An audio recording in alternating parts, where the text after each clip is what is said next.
안녕하세요. 와, 벌써 200분 정도가 들어와 계시네요. 240명. 와우.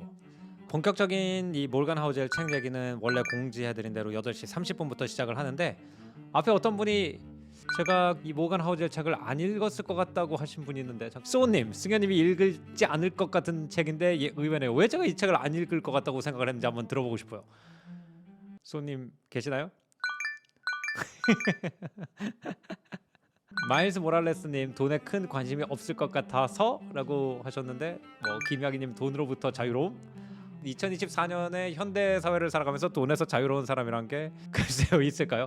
뭔가 세속적인 이야기에 관심 없으실 것 같은 이미지, 그런 이미지를 추구하긴 해요. 근데 제가 이제 추구하는 거는 뭔가 이렇게 절에 들어가서 욕망을 사그라뜨린다 이런 이미지보다는, 모든 물질적인 게 충족됐기 때문에 그 이상의 것을 생각하는 사람들이 롤 모델이긴 했어요. 물론 제 현실은 거기랑 좀 거리가 있지만, 슐리만 고고학자처럼 이미 자기가 공작을 차려서 돈을 많이 벌고 엑짓한 다음에, 내가 어려서 호메로스를 좋아했으니까 이제 그 엑짓한 돈을 가지고 투르키에 가가지고 고고학 발굴이나 해볼까, 이런 사람들 굉장히 부러워하긴 했죠. 오늘 이제 주제가 있어요. 오늘 주제는 제가 저자 인터뷰를 한 책인 모간 하우젤의 돈의 심리학이라는 책에 대해서 한번 심도 있게 얘기를 나누고 싶어서 오늘 라이브를 켰고요. 사실 저희가 최근에 이 해외 명사분들과 인터뷰하는 컨텐츠를 좀 많이 힘을 쓰고 있어요. 이 도둑맞은 집중력의 원작자인 요한 하리, 집단 착각의 원작자 토드 로즈, 전 월드뱅크 총재님인 김용 총재님, 그리고 최근에 심지어는 이제 크리스토퍼 레널드라는 경제 저널리스트가 쓴 돈을 찍어내는 제왕 연준이라는 책에 대한 인터뷰도 했는데, 이거를 제가 하다 보니까 인터뷰를 오래 해요. 인터뷰를 거의 1시간 20분 정도 하고, 또 이 컨텐츠를 어떻게 전달할까에 대해서 엄청나게 많은 회의를 하면서 책을 여러 가지로 뜯어보거든요. 근데 그 대화 내용도 너무 아까운 거예요. 그래서 아예 작가님 인터뷰는 따로 올리고, 내가 이 책을 읽고 작가님이랑 인터뷰하면서 느끼고 생각하고 알게 된 것들을 라이브로 그냥 쭉 장시간 풀어서, 진짜 관심 있는 분들은 와서 들으면 좋겠다라고 생각해서 오늘 라이브를 시작하도록 했습니다. 기업님, 물음표 있는 거 다 내놔.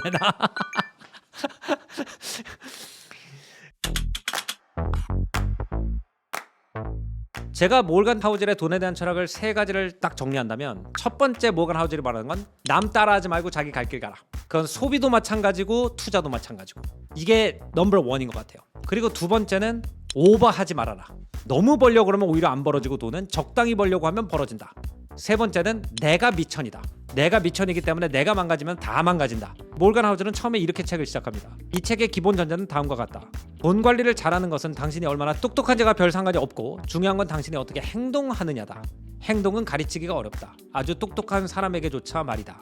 전에 타일러 씨가 영어 공부에 대해서 그런 얘기를 했거든요. 영어는 학습이 아니라 습득이다. 그러니까 영어에 대해서 아무리 문법이나 어휘를 많이 알아도, 골프나 테니스 치는 사람도 똑같잖아요. 라켓을 무슨 방향으로 지금 어떻게 휘두르고 이런 걸 아무리 배워도 휘둘러 봐가지고 몸에 익기 전까지는 아무 소용이 없는 것처럼, 돈은 머리로 하는 게 아니라 몸에 배이는 습관과 행동에 의해서 관리가 되는 거고 관리가 안 되는 것이기 때문에, 우리는 이거를 머리로 공부한다는 생각보다는 뭔가 수련을 하거나 갈고 닦고 습관을 바꾼다라는 말이 너무 저는 와닿았었어요. 근데 이런 얘기를 하고 있는데, 남 따라하지 말라는 얘기를 하고 있는데, 할리드 M님 주식 종목 하나만 추천해 주세요.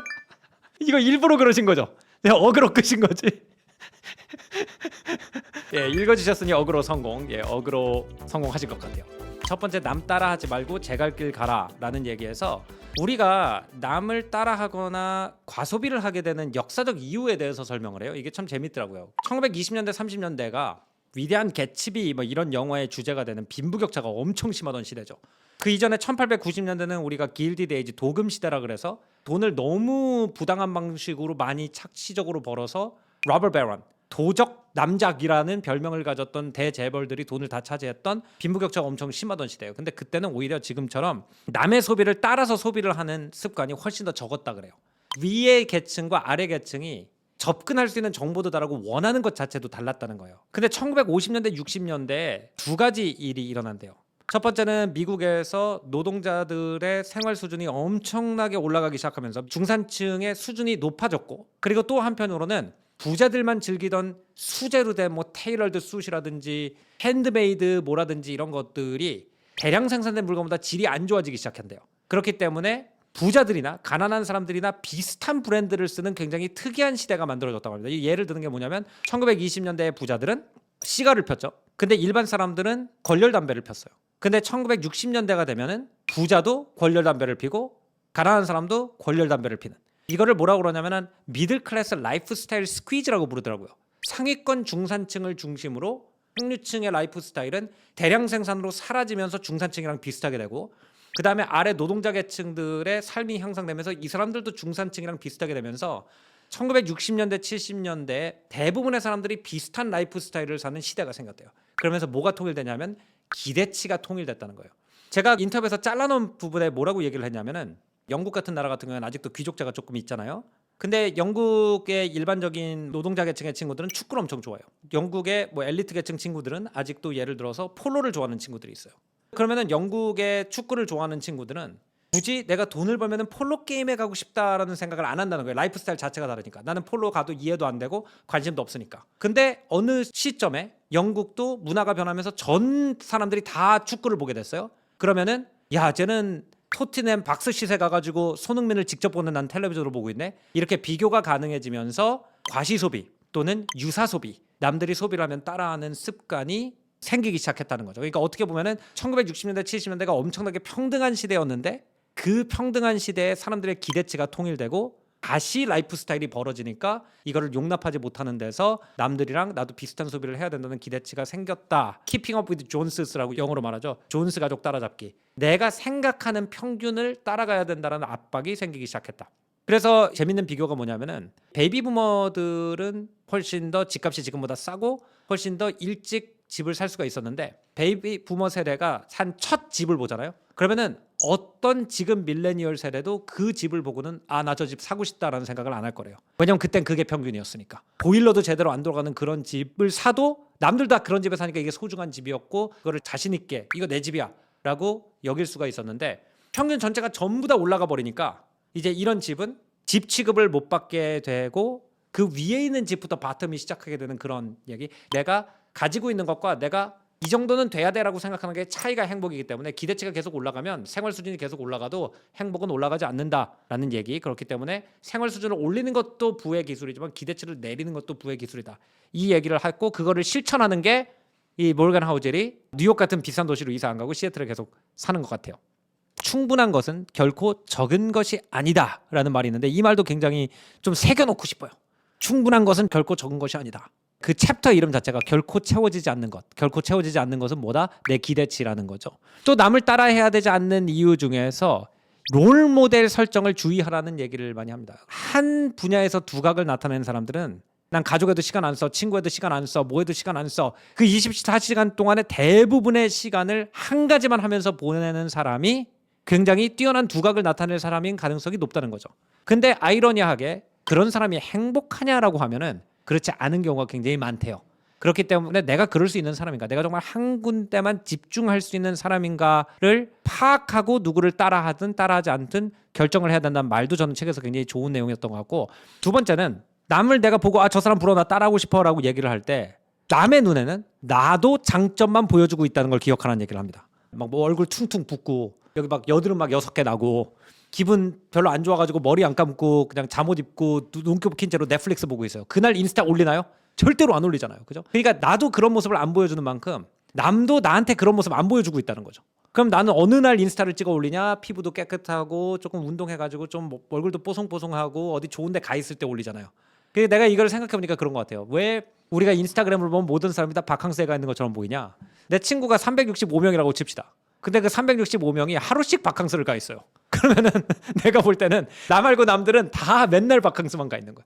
누구를 칭송하고 누구를 무시할지 신중하게 결정해라.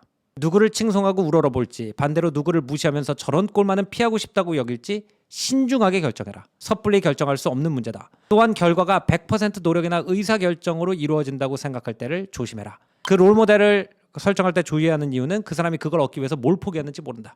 대부분 가족, 사랑, 낭만, 여유, 인생의 밸런스, 건강, 스트레스 이런 걸 전부 다 포기하고 내가 부러워하는 그거를 얻을 가능성도 많다. 그러면 너도 전부 다 포기하고 그 사람만큼 돈을 가질래라고 하면은 대부분의 사람들은 굳이 그렇게까지? 라고 생각할 사람 많다는 거죠. 이제 두 번째 파트로 넘어가면 이제 오버하지 말아라라는 내용이 있는데 앨런 머스크 같은 사람들 또는 워렌 버핏 같은 사람들을 따라하는 거에 대한 문제에 대해서 이렇게 얘기를 합니다. 결과가 극단적일수록 거기서 얻은 교훈을 나 자신의 삶에 적용하기는 더욱 어렵다. 그 결과는 극단적인 행위나 리스크에 영향을 받았을 가능성이 크기 때문이다. 워렌 버핏의 성공 투자를 흉내내기 어려운 이유는 결과가 그토록 극단적이면 그의 한평생 성과에 행운이 크게 작용했을 가능성이 매우 높기 때문이다. 또는 행운이란 우리가 안정적으로 흉내낼 수 있는 무언가가 아니기 때문이다. 내가 예를 들어서 꾸준히 차분하게 돈을 벌어서 조그만 원베드룸 집을 한 채 마련해야지 라는 목표를 가지고 있으면 이 목표는 아주 운이 나쁘지 않고 그 목표를 가지고 열심히 노력하면은 이룰 수 있는 사람의 숫자가 상대적으로 많겠죠. 근데 거꾸로 내 목표가 100억을 모으는 거예요. 그러면 훨씬 더 위험한 투자를 하거나 훨씬 더 남이 안 간 길을 가야 되는데 그러면은 100억을 벌 가능성이 조금 높아지겠지만 어떻게 보면 알거지가 될 가능성은 훨씬 높아지겠죠. 일론 머스크가 페이팔을 팔았을 때 예를 들어서 1000억을 벌었다 그러면 대부분의 사람들은 1000억 가지고 은퇴했겠죠. 근데 앨런 머스크는 그 돈을 다시 다 넣어서 테슬라랑 스페이스X를 만들었는데 그게 잘 됐으니까 지금 우리가 보고 야 일론 머스크의 도전 정신을 따라야 하지만 그런 선택을 했다. 엑짓한 돈 다시 거꾸로 다른 회사에 다 집어넣었다. 알거지 된 사람 훨씬 많다는 거예요. 내가 사업으로 한탕해가지고 100억 부자가 될 거야 이런 거는 달성할 가능성이 희박하기 때문에 이거를 자기 성향에 잘 맞춰야 된다는 거예요. 내가 진짜 리스크를 좋아하고 최고의 결과지만 만족을 못하는 사람이면 그 선택을 하되 그런 초이스를 했을 때는 망할 가능성 상당히 높다는 거를 생각을 해라. 수많은 도박이 실패하는 이유는 그 도박이 틀렸기 때문이 아니다. 여러 상황이 정확히 일치할 때만 맞아 들어가는 것이 대부분이기 때문이다. 종종 안전마진이라고 불리는 실수를 허용할 수 있는 여유는 사람들이 금융의사 결정을 할 때 가장 간과하는 부분이다. 다양한 방식으로 안전마진을 확보할 수 있다. 검소한 생활, 유연한 사고, 느슨한 일정, 생각대로 일이 풀리지 않더라도 만족하면서 살 수 있게 해주는 것은 무엇이든 해당된다. 결국 인생 마라톤이고 내가 생각했던 투자 목표와 계획을 오래 끌고 가는 사람은 안전마진이 많은 사람이다 라고 얘기를 합니다. 도박이 실패하는 이유는 돈을 잃을 때까지 도박을 하기 때문이라고 민우님이 말씀하셨는데 그게 여기도 마찬가지인 것 같아요. 오버하지 마라. 한 번 땄으니까 이제 좀 안전한 대로 점점점 옮기자. 뭐 우리도 흔히 그런 말 하잖아요. 뭐 워렌 버핏에 대해서 배울 때 1년에 6%씩 30년 벌면은 자산이 10배 된다고 이자에 이자 쌓여서. 근데 이런 식으로 할 수 없게 되는 가장 큰 이유가 무리한 계획을 작용했기 때문에 중도 포기하기 때문이다 라는 얘기를 합니다. 세 번째는 내가 최고의 미천이다라는 말을 하는데 건강관계, 가족관계, 사람들 사이에 내 명성까지 훼손하면서 돈을 벌면 안 된다는 말입니다. 명성이란 말할 수 없이 귀중한 것이다. 자유와 독립은 말할 수 없이 귀중한 것이다. 가족과 친구는 말할 수 없이 귀중한 것이다. 날 사랑해주기를 바라는 사람들로부터 사랑받는 일은 말할 수 없이 귀중한 것이다. 행복은 말할 수 없이 귀중한 것이다. 이것들을 지키는 최선의 방법은 리스크를 언제 멈춰야 할지 아는 것이다. 내가 충분히 가졌다는 사실을 인지하는 것이다. 결국은 내가 망가지면 다 소용없잖아요. 돈은 나를 받쳐주는 것인데 내가 망가지면은 다 쓸 데가 없기 때문에 나와 내 사랑하는 사람들을 힘들게 하는 건 하지 말라. 여기서 굉장히 재밌는 얘기가 있어요. 최고의 투자는 발 뻗고 잘 수 있게 해주는 투자다라는 말도 책의 내용에 있었는데 내가 어떤 투자 결정을 해놓고 내가 잘했나 못했나 생각을 하면 자꾸 들여다보게 되고 자꾸 들여다보면 이제 매수와 매도를 반복하게 되기 때문에 그냥 박아놓고 잊어버릴 수 있는 정도의 투자가 가장 현명한 투자다라는 얘기 같습니다. 그리고 이제 제가 처음에 이 컨텐츠를 올렸을 때 많은 분들이 공감해 주신 내용이 돈으로 얻을 수 있는 최고의 것은 자기는 자유라고 생각한다. 모건 하우즈를 얘기를 했어요. 그래서 저축을 일종의 소비라고 생각한대요. 그러니까 사람들이 뭔가 사회적 직위를 위해서 돈을 쓰기도 하고 아니면 남한테 잘 보이려고 아니면 남 사이에 돋보이려고 돈을 쓰기도 하는데 그 돈을 안 쓰고 저축해 놓는 것은 뭔가 좀 빗나가도 누가 갑자기 아파도 당황하지 않고 처리하고 원래 가던 길을 갈 수 있게 해주는 플렉시빌리티, 유연성을 보장해주기 때문에 그게 최고의 소비라고 얘기를 했어요. 그러니까 저축은 자유를 위한 소비다. 이게 진짜 멋있는 말이었던 것 같습니다. 그래서 필요할 때 새로운 능력을 배울 수 있는 확률도 높을 것이고 내가 할 수 없는 것들을 할 줄 아는 경쟁자들을 급히 뒤쫓아야 한다는 압박도 덜 느낄 것이다. 그리고 내가 열정을 가진 일, 나에게 꼭 맞는 일을 나만의 속도에 맞춰 찾을 수 있는 여유가 더 있을 것이다. 새로운 일상을 찾을 수도 있고 더 느리게 살 수도 있고 전혀 다른 가정을 가지고 인생에 대해 생각해 볼 수도 있을 것이다. 대부분의 사람들이 할 수 없는 것들을 내가 할 수 있다는 사실은 지능이 더 이상 지속 가능한 위기가 아닌 세상에서 당신을 두드러지게 만드는 몇 안 되는 능력이다. 대부분 우리가 점점 지식사회, 경쟁사회가 고도화되면서 남보다 능력이 있어야 성공한다라고 생각을 하는데 모건 하우즈는 오히려 뭐라고 얘기를 하냐면 내가 안전마진이 많아서 남들이 지금 딱 쉬고 뭔가를 업그레이드하고 돌아오면은 엄청난 경쟁력을 가질 수 있을 것 같은데 내가 안전바지를 안 만들어놔서 못 쉬어. 남들은 이럴 때 내가 쉴 수 있으면 그게 최고의 경쟁력이라는 거거든요. 다른 사람들이 못하는 여유와 장기적인 사고를 할 수 있는 안전마진을 가지고 있는 것이 지능이 더 이상 지속 가능한 우위가 아닌 세상, 즉 AI 같은 것 때문에 머리가 좋다고 성공하지 않는 세상에서 당신을 두드러지게 하는 몇 안 되는 것 중에 하나다. 이게 정말 멋있는 말 같았습니다. 그래서 이 세 가지, 내가 미천이다, 남 따라하지 마라, 그리고 오버하지 말아라. 적당히 벌려고 하면 벌어진다. 너무 많이 벌려고 그러면은 망할 가능성이 높다. 이런 얘기가 가장 인생에 바로 적용할 수 있는 중요한 얘기 아니었나 생각을 합니다. 듣고만 있어도 목이 타는데 1시간 동안 물을 한 번 안 드시네요. 작가님 지금 물 마시고 있습니다.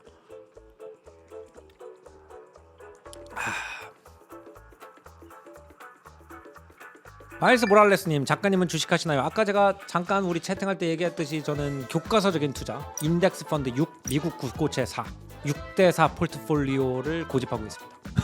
저는 교과서를 굉장히 좋아해요. 왜냐면은 저는 인생의 대부분의 대답은 단순한 솔루션이 있다고 생각을 해요. 그냥 사람들이 교과서대로 안 해서 그렇지. 살 어떻게 뺍니까? 그러면은 다 똑같잖아요. 덜 먹고 더 뛰세요. 다 똑같잖아요. 그리고 의사 선생님들 유튜브 보면은 굉장히 좋은 말씀 많이 하시고 몸에 대해서 해부학적으로 이렇게 다 얘기해 주신 다음에 끝에 가지고 뭐라 그러냐? 술 담배 끊으시고 일찍 자시고 채소 많이 드세요. 다 똑같잖아요, 그죠? 제가 생각할 때 교과서적으로 답이 나와 있는 게 많은데 단지 안 하는 것도 많다고 생각합니다. 교과서적인 투자를 나이키 했더니 점점점. 제 마음이 다 아프네요. 제 마음이 아파요.